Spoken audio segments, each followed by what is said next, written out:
de vous retrouver pour ce nouveau numéro de votre magazine Info Plus Mag. Nous sommes encore là pour vous faire plaisir. Comme vous le savez bien déjà, c'est lundi 6 mai 2024. Le finaliste de la 6e des humanités seront bien sûr devant leurs responsabilités pour les examens de dissertation. Suivez ces commentaires. C'est ce lundi 6 mai 2024 que les épreuves de dissertation ont débuté en République démocratique du Congo. Plusieurs élèves sont confiés pour réaliser ces épreuves. Il faut les rappeler que le personnel enseignant de la République démocratique du Congo a été sensibilisé le lundi 1er mai dernier à l'inspection générale de l'enseignement primaire et secondaire à la préparation des épreuves de dissertation des élèves finalistes du secondaire. À l'occasion, l'inspecteur général Jacques Odia avait insisté sur le besoin de juger correctement le niveau des élèves congolais en insistant sur la méritocratie. Les évaluations certificatives nous permettent d'évaluer le niveau de notre enseignement et des candidats, c'est-à-dire si ces candidats méritent de passer des classes ou pas, avait-il déclaré avant de renchérir. Pas de tricherie, pas de collaboration au centre de passation des épreuves, de sorte que ceux qui réussissent le fassent correctement. Cette rencontre a été organisée dans l'optique de commémorer la Journée nationale de l'enseignement célébrée le 30 avril de chaque année. Elle a été placée cette fois sous le thème de la révalorisation de la fonction enseignante, gage d'une éducation de qualité en RDC. Les gestionnaires d'école, les inspecteurs, les associations de parents d'élèves ainsi que les syndicats des enseignants ont été associés à cette réunion de sensibilisation. Après l'éducation, parlons maintenant sécurité. Comme vous le savez bien, après le bombardement du site de réfugiés à Goma, la population de ce coin de la République démocratique du Congo appelle le gouvernement à assumer ses responsabilités pour sécuriser la population. Suivez. Quelques jours après le bombardement du site des déplacés du 8e CEPAC à Mungunga près de Goma, la tristesse et la colère restent perceptibles sur le lieu de l'incendie, a constaté ce dimanche 5 mai 2024 votre rédaction. L'émotion est encore grande au site des déplacés de la 8e CEPAC Mungunga. Les déplacés rencontrés sur le lieu où la bombe est tombée sont toutes à la fois désemparés et irrités. Devant les débris de son abri, un jeune est assis, une main sur la tête, les yeux dans le vide, partagé entre tristesse et colère. Colère de voir ses frères et sœurs mourir dans des conditions atroces alors qu'ils ont fui leur village pour préserver leur vie. Un peu comme si les sorts s'acharnaient sur eux, ils n'ont que leurs yeux pour contempler les dégâts. La bombe a tout rasé sur une surface d'une dizaine de mètres carrés. À l'endroit où elle est tombée, il n'y a même plus de classes d'abri. Ceux situés à côté ont été déchiquetés. On voit les restes d'effets ménagers laissés là par le propriétaire dont la vie a été prise par la déflation de la bombe en une fraction de seconde. Selon Javier Luanda, président de ce site de déplacés, le bilan à ce jour fait état de 15 morts et de 35 blessés. Parmi les morts, plusieurs enfants, dont un bébé de 2 semaines. Le président du site ajoute que 25 abris ont été totalement détruits et plusieurs autres touchés par le dégât de bus. Mais ce dimanche, 2 jours après le bombardement, les déplacés n'ont pas d'autre choix que de reprendre péniblement le cours de leur vie. Certains tentent de reconstruire leurs abris touchés par les éclats. Ils sont soulagés par la pluie ce dimanche vers 10 heures de l'approvisionnement en eau par le programme de promotion des soins de santé primaire. Car depuis ce bombardement, il n'avait pas eu approvisionnement. En effet, parmi les blessés, on compte une gardienne qui assurait la sécurité des bladeurs d'eau. Tous ces déplacés demandent au gouvernement d'assurer leur sécurité. Ils expliquent que c'est pour préserver leur vie qu'ils ont quitté leur village et supportent de rester dans ces cas dans des conditions inhumaines. Mais alors, ils ne méritent pas de perdre leur vie par de balles et de bombes dans des lieux de refuge. Le gouverneur militaire de Goma appelle la population à une forte mobilisation pour mettre fin à l'agression rwandaise dont le pays est victime et appelle la communauté internationale à sanctionner le M23 qui ont commis ce crime de guerre en bombardant les sites de réfugiés. Suivez. Le pays est agressé par les terroristes et le terrorisme a comme pilier principal, c'est la terreur. Et comme d'habitude, dans les actions des terroristes, les Rwandais et leurs supplétifs M23, hier, ont lancé une dizaine de bombes sur le cas de Lushagala et Sepak à Mugunga, C'est déplorable, c'est un crime de guerre parce que c'est une population déplacée qui vient des zones sous l'emprise de l'ennemi, qui sont venus se réfugier dans les milieux sécurisés, mais curieusement, ils sont victimes de la barbarie des agresseurs. Nous déplorons le bilan que nous sommes en train de communiquer, qui peut évoluer dans les heures qui suivent, mais pour l'instant, nous avons 14 morts et 35 blessés. Et en grand nombre, ce sont les enfants et les femmes. C'est que nous disons, ces innocents, qu'est-ce qu'ils ont fait de mal pour fuir la rébellion et venir se réfugier dans les milieux sécurisés? C'est déplorable et nous condamnons fermement ces actions barbares qu'on mène sur les populations innocentes. Nous sommes en train de réfléchir avec ceux qui s'occupent des opérations pour voir quel remède face à cette barbarie. Et je sais que le président de la République, chef de l'État, est en train de mettre tout en œuvre pour que les opérations se fassent. Et la réponse idéale pour moi pourrait venir de ceux qui commandent les opérations. Le message, c'est en fait la résilience. Nous n'avons pas où aller, c'est notre pays. Nous devons continuer à résister, essayer de compatir ensemble, se tenir main à main, mais aussi continuer à plaider pour que l'opinion internationale ne puisse pas garder le silence devant les drames que nous sommes en train de passer. Nous sommes en train de sensibiliser les partenaires et nous-mêmes pour qu'on prenne les victimes en charge.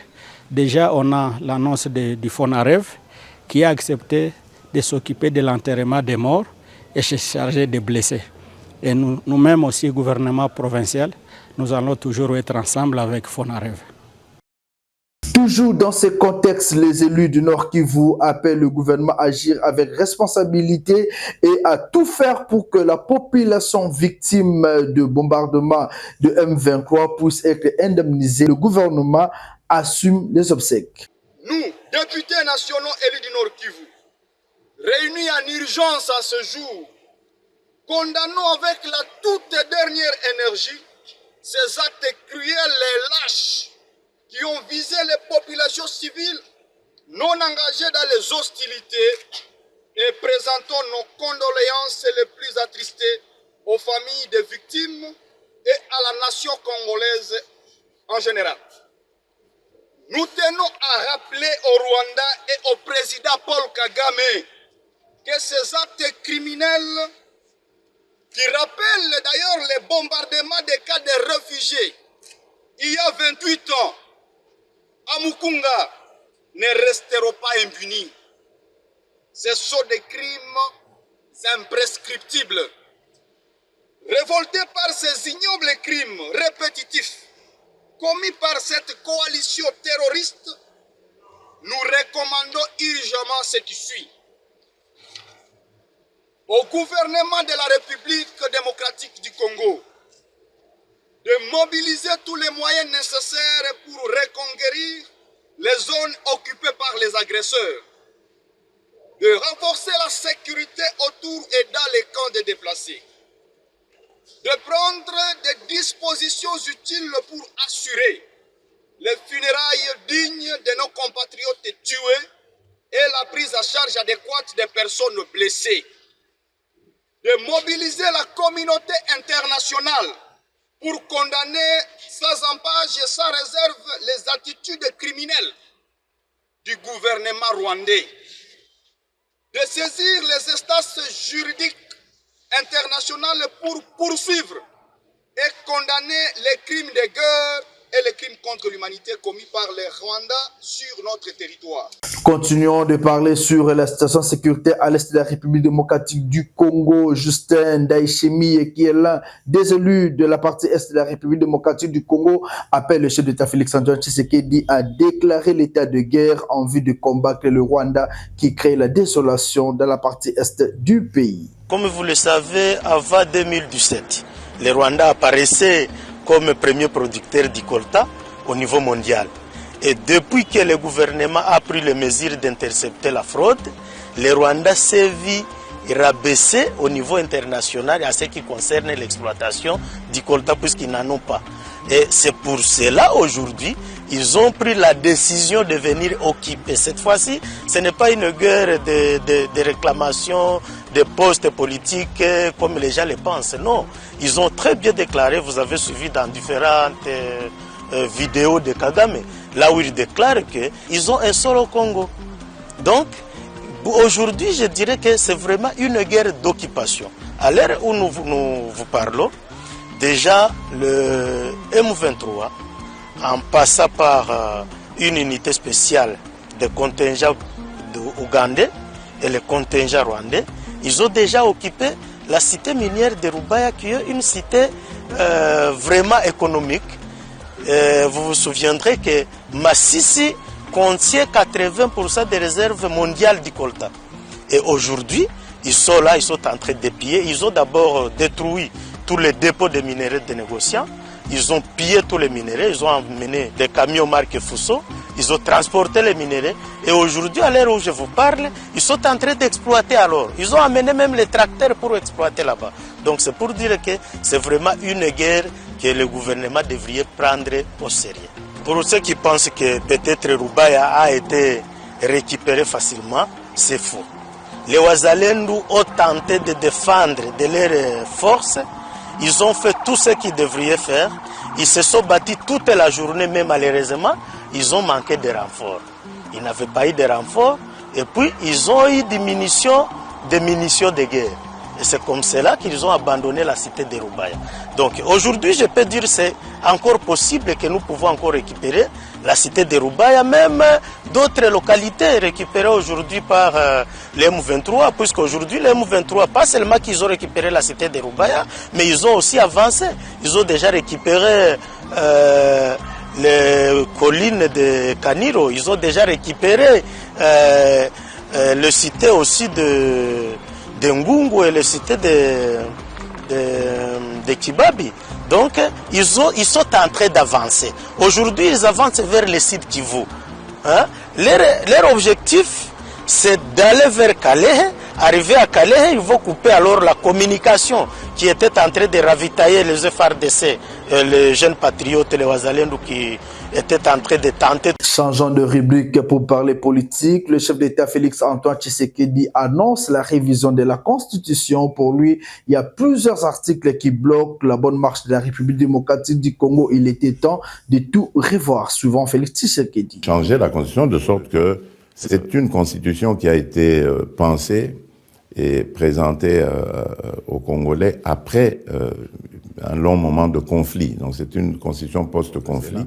Donc je crois que il y a un problème avec notre Constitution. Il faudrait faire des réformes pour qu'on ne perde plus autant de temps à constituer un gouvernement. Les élections ont eu lieu fin décembre. Mon investiture a eu lieu le 20 janvier. Donc normalement, dans la foulée, on aurait dû commencer le travail. Mais on a perdu des mois à tout cela. La première ministre est là. Elle est déjà très active, elle a reçu toutes les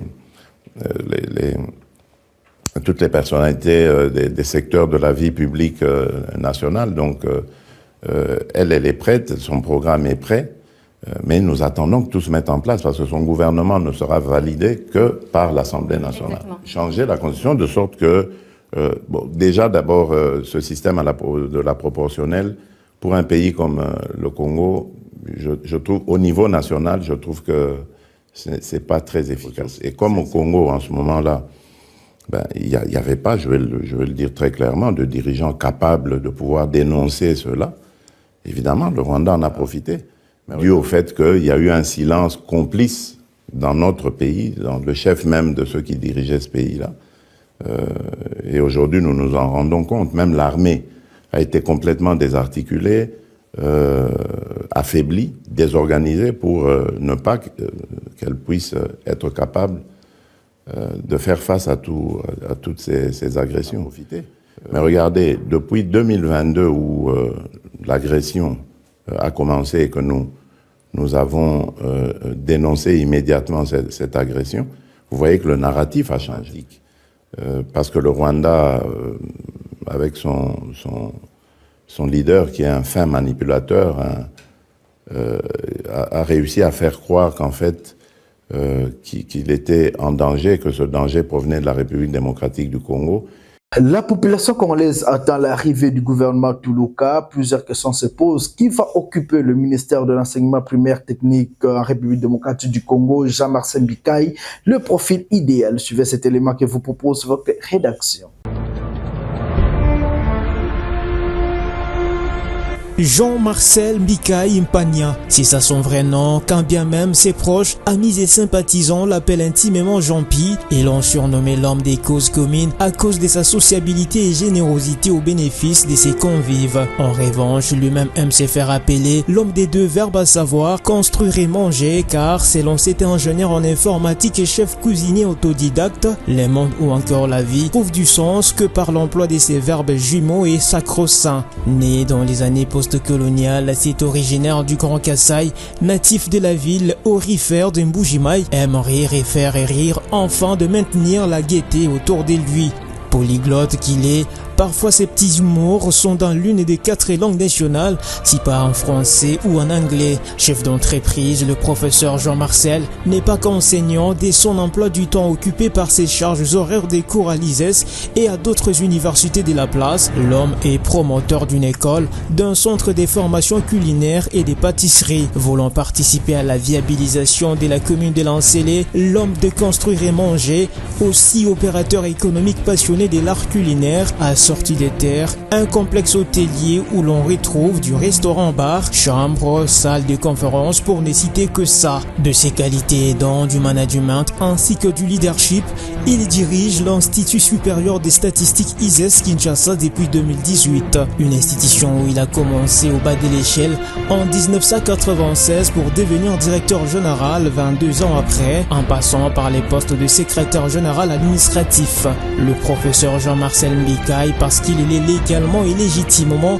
a gravé patiemment les échelons jusqu'à arriver au sommet. Un parcours que l'on peut qualifier des combattants parsemé des dures épreuves et parfois des larmes, choses qui ne l'ont jamais ébranlé et brisé ses ambitions. Aujourd'hui, de ces 5 ans à la tête de l'ISES, ses collaborateurs, d'abord eux, sont devenus les premiers admirateurs de sa gestion. Disons que cet amoureux de la science ne s'est pas encore fatigué de garnir son CV d'une dizaine de pages avec des titres, diplômes, certificats ou encore des publications scientifiques, sans compter ses multiples participations efficientes dans des formations, ateliers, colloques et forums au pays comme à l'international. Marié légitime à sa dulcinée et père d'une famille nombreuse, le professeur Mbikaï n'a pas que des enfants biologiques, mais aussi des adoptifs, dont certains orphelins et certains d'autres aînés des parents démunis, enfants qu'il prend en charge avec la scolarité, le sanitaire et la nourriture, et même logement pour certains. Jean-Pi, l'homme des causes communes,